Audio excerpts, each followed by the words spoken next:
किसी दौर में बुराई के सामने सीना सिपर हो जाने को जिहाद तस्वुर किया जाता था, मगर 21वीं सदी में दाखिले के साथ ही जिंदगी ने एक नया पैराहन ज़ेवतन कर लिया, जहां इस किस्म के ख्याल खाम का कोई गुज़र नहीं। आक़ाए कायनात हज़रत मोहम्मद मुस्तफ़ा सल्लल्लाहु अलैहि वसल्लम की तालीमात और सहाबा कराम रिज़वानुल्लाह अजमईन की हयात मुबारका इस अम्र की वाज़ेह शहादत देती नज़र आती हैं कि एक सच्चा मुसलमान ताउम्र बुराई के ख़िलाफ़ कमर बस्ता रहा करता है।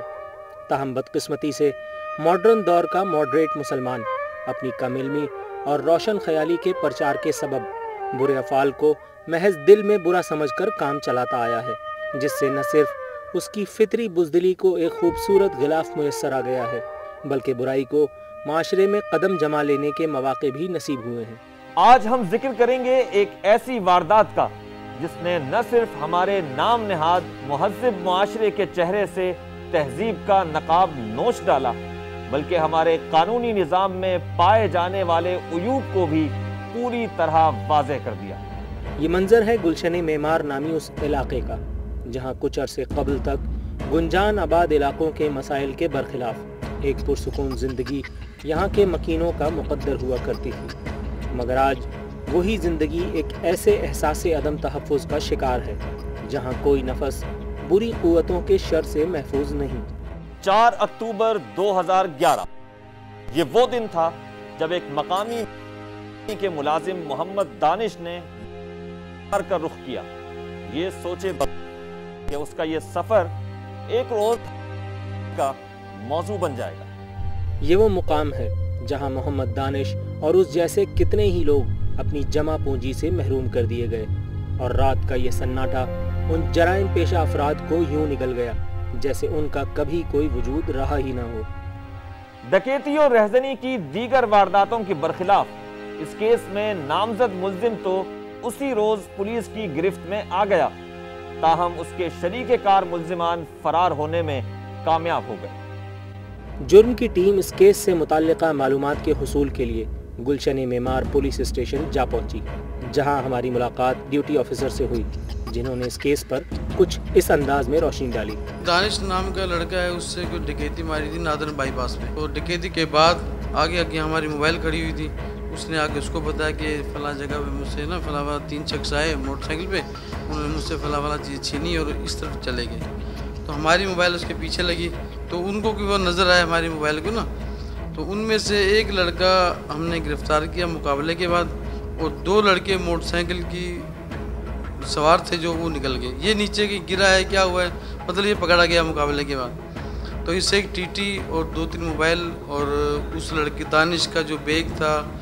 जिसमें मेडिकल की दवाइयाँ वगैरह थी वो हमने उससे बरामद की। मुद्दा ये है कि ये 3 साथी थे और हमारे इलाके के अंदर लेबर स्क्वायर के पीछे फैक्ट्री एरिया है जो कि खाली पड़ा है, वहाँ पर लोगों की आमदोरफ़त होती है, जंगल है, थोड़ा सा भी आबादी नहीं हुई है, तो वहाँ भी लोग खड़े हो जाते हैं और जो आने जाने किसी से मोबाइल फ़ोन छीन लिया, किसी से कैश छीन लिया, किसी से मोटरसाइकिल स्नैच कर ली, इस तरह की वारदातें मुख्तलिफ औकात में होती रहती थी और शिकायतें आ रही थी। उसके लिए हमने खुसूसी टीम लगाई हुई थी काम करने के लिए। तो एक शख्स है जिसने बताया मेडिकल रैप हूँ मैं, और मेरे से 3 आदमियों ने मेरे से मोबाइल फ़ोन और मेरा बैग और दवाइयाँ वगैरह छीन ली हैं और वो इस तरफ भागे हैं। उसका हम लोगों ने पीछा किया है। पीछा करने के बाद जब आमने सामने हुए तो उन्होंने फायरिंग की, जिसमें से 2 फरार हो गए, एक को फिर फायरिंग के तबादले के बाद हमने पकड़ लिया, जिससे वो सरकशुदा जो चीज़ें हैं वो बरामद हो गई